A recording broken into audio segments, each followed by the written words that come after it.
Looking at the different checklists, I noticed several things that you had going with your lesson. They're really good. You seem to cover everything with the checklist really well. You had a great agenda on the board that kind of showed everything that the students were going to learn for the day. You identified the skills the students were supposed to learn with the linear, quadratic, and exponential questions.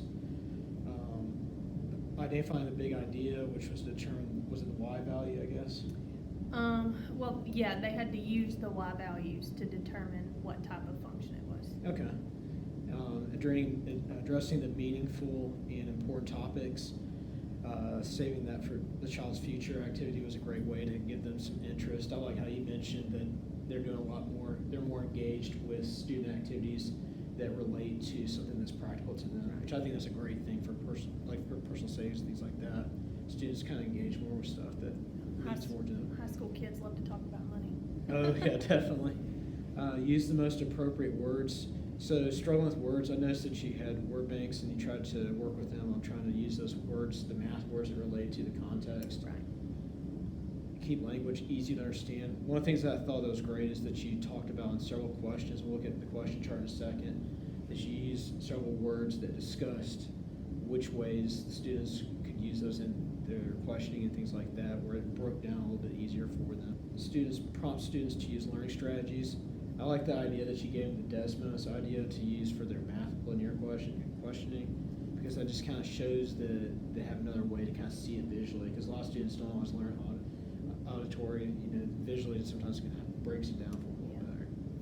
Prompt students use technology. You used a lot of great technology within the lesson. I think that really incorporated all the ideas that led up to our ultimate strategy of trying to use the Elevations platform at the very end. Prompt students to use communication skills. Yes, you got them to work in groups sometimes from the questioning when you're not working with them individually, and I think that's great because there's sometimes the kids can pick up on things when they're not working specifically with the teacher. They might not get necessarily the teacher if they do the student. So, looking at the teacher versus student talk, I noticed that you did a good job with that. When I kind of broke it down, I noticed that you had around 30 minutes of instruction time between the whole 85 minutes, which is very minimal. It's not bad at all, which is incredible considering for 85 minutes. You did really good with that. You kind of kept it focused on the students and not so much about yourself with instruction. And some of it's going to have to require you to teach it. Right. So that's one of the things I noticed. Q&A for students was a big thing that I noticed. You gave the students wait time to give them response times to get back with you and things like that. What do you think is something that you wish you could have done better to engage students with conversation maybe? Something that I've done in the past that I didn't think about doing today because the questioning was a little different is I'll go like, okay, I have my table set up in groups and I'm like, somebody from this group tell me da da da da da da da, and then I let them talk with one another, and then somebody in the group becomes the spokesperson, and so that encourages them to talk more and to hear it from one another. But I didn't do that today because of the type of questions that I was asking. They were, if it would have been more content based, like raw content, I would have done that. Okay. Students spend a lot of their time working with IXL. Is there any areas that you feel like students struggle with when they're trying to do it independently versus when you do it as a collective on that? With IXL, yeah. One thing is, like, if I put a problem up on the board, they can work together, they can hear the conversations that everybody else is having, and they can come up with an opinion of their own of, hey, yeah, that's exponential because I heard somebody say it over here. But when they're doing IXL, they all get different questions, and it breaks it down by level. So if they miss one question and the next question they get is not as hard as the person sitting next to them that just got that question right. And so it enforces that individual learning. So for IXL, it's a lot more individualized, and then they tend to struggle in the beginning when they first get on an IXL standard because they are having to completely use only their thoughts. One of the things that I noticed that you used in the lesson, which I think is big, is you didn't make it where it's like all about discipline. You did a lot of positive reinforcement, which they try in our coaching to encourage teachers to try to do 3 positive reinforcements to every 1 correction. Oh, that's hard sometimes. And that's really hard to do, but you definitely do a good job of trying to make that a goal to get positive reinforcement. And that's tough sometimes when you're working with students that struggle with their learning. Right. So that's one thing I noticed that I thought was really great. So looking at some of the questions that we came up with, scale of 1 to 10, with 1 being the worst lesson you've ever taught and 10 being the best, how would you rank this lesson? I would rank it probably around a 7. Okay. I feel like they got some good things out of it, but it was very regimented. And some of it was like overarching ideas that they were going to have to think about it, but I really preferred those lessons where I give them the end product and they have to figure out why it is what it is. And we've already done a lesson like that on this. I usually try to start my units with something like that, or the new topic with something like that, because if they figure it out, they're more willing to remember it. Mm-hmm. So I would say 7 for this because it was much more straightforward. Okay. What were you pleased about with the lesson? I was pleased at how well they all worked in the questions that they were asking with USA Test Prep. Yeah, they seem really to engage with you about those questions. They weren't just asking a lot of silly questions, Right. which is really good, especially for a group of kids that are taking sometimes remediation and things like that. So that makes a big difference. What would you have to change to move on the lesson to get closer to a 10, you think? With this particular lesson, they would have done the bank activity that we did. I could have made that a more broad type of assignment, and they would have figured out for each year how much money, and they could have determined where those graphs are going to intersect, and to visualize that the exponential function will eventually outgrow the rest of them. Mm-hmm. So where would that outgrowth happen? Would have been a good way to further this. All right.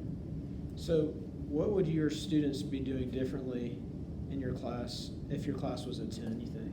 They would be doing more broad type of work. They would be actually doing the computations and making the connections between their computations and what's on the graph and the definitions that we see. Okay. Making more connections. All right. So tell me more about what you would like. Tell me more about what that would be like in terms of what would you add to strengthen anything? There would be like a chart that they would have to fill out for X amount of many years, 1 to 14 or whatever. And I may would have changed the functions because the quadratic and the exponential stay pretty close the whole time. And so I would have changed the quadratic function so that the quadratic and the exponential would have overlapped quicker. Okay. And then they would have been able to visualize it in a chart, and then I would have also have them graph it to where they could see that visualized also. Okay. How can we measure that change, you think?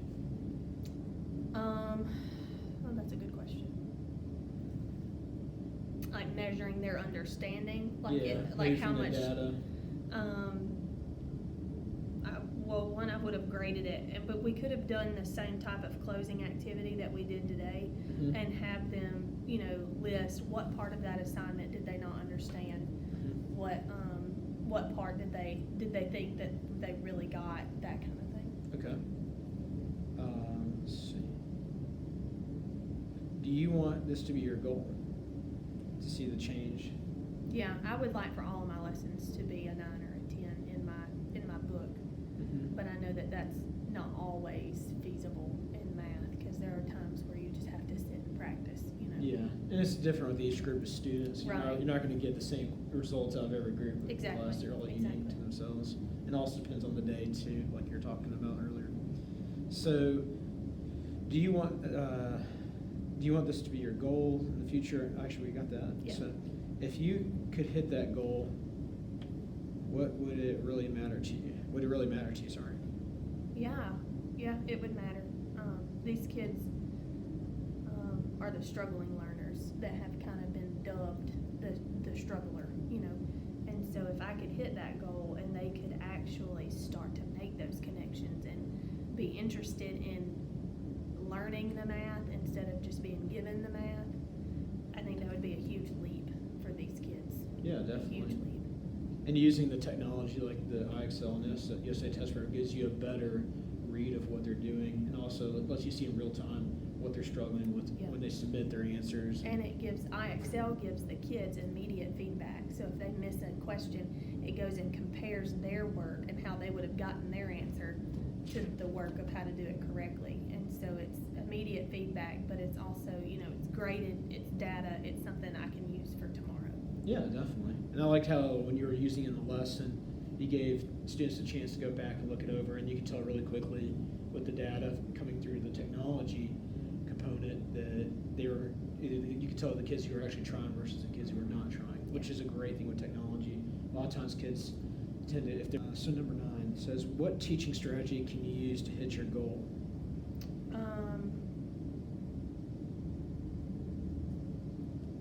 I don't know if it's a real strategy per se or the right name for it, but student discovery is kind of my goal eventually for all of our Algebra 1 content, is to give them some type of assignment where they have to discover the relationship between things, and then we can dive deeper into it and actually teach it. Okay. But if they're able to discover it first, it's going to make a bigger impact. Okay. So what are your next steps with this lesson that you'd like to do? The next step is tomorrow they're going to get back on USA Test Prep, and they're all going to be assigned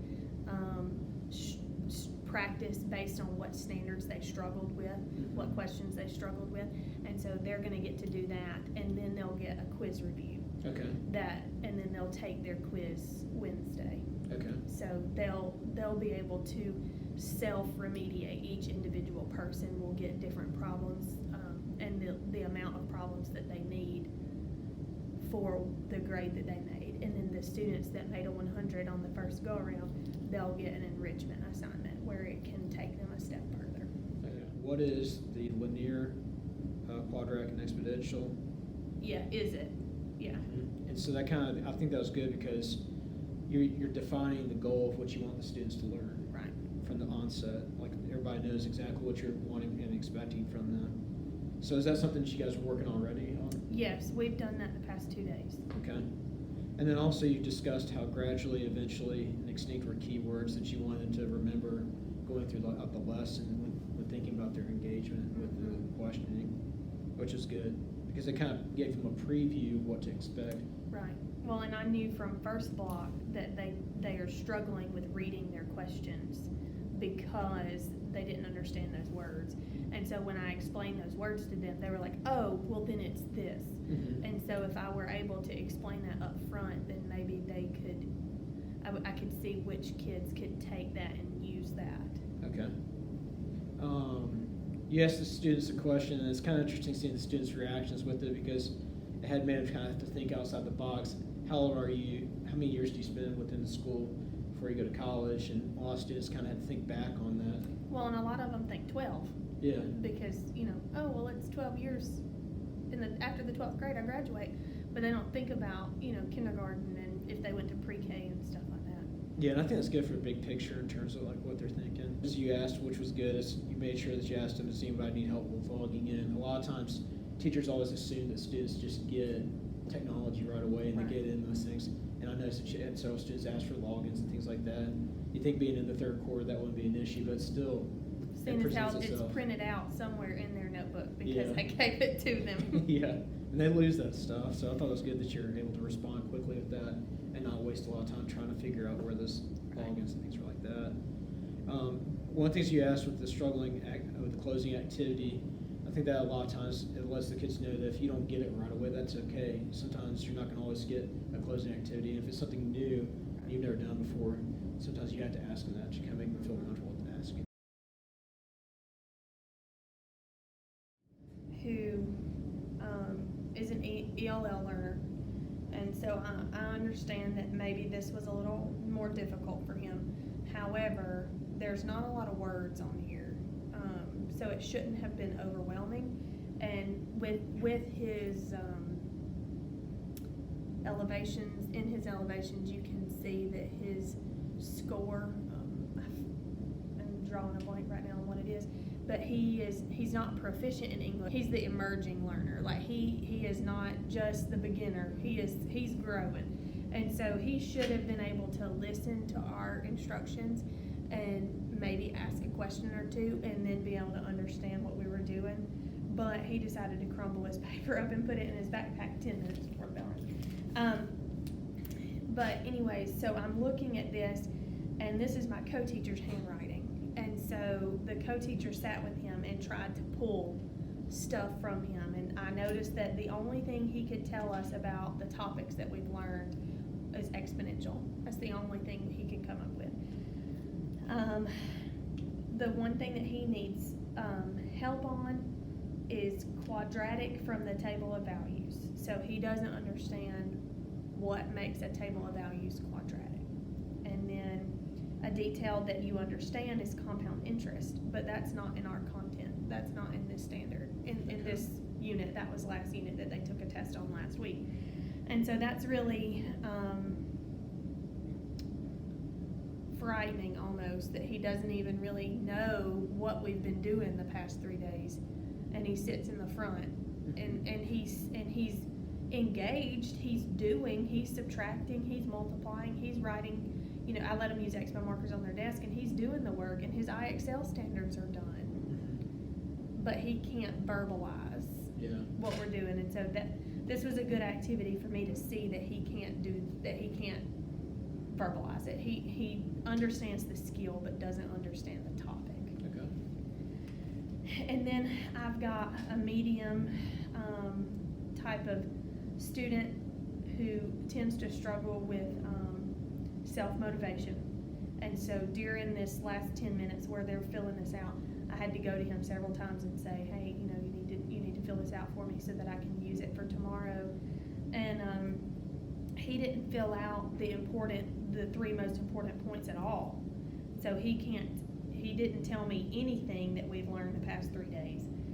One thing he says that he finds confusing is comparing on what be equal to the graph. So I'm taking from this that looking at graphs, he's having trouble comparing them. And then a detail that's squared away with you that works, something you agree with, is it says work on stuff people need help. So he really just doesn't understand. He has no idea really what's going on. And so we'll have to make sure that we keep a close eye on him tomorrow and that we're working with him. And these 2 students might get paired together tomorrow. Okay. So that they can talk to each other and they can, and they speak the same language. Like this student is not considered EL anymore, but they both speak Spanish. And so we can get them working together and get to helping them, and maybe that'll fix that.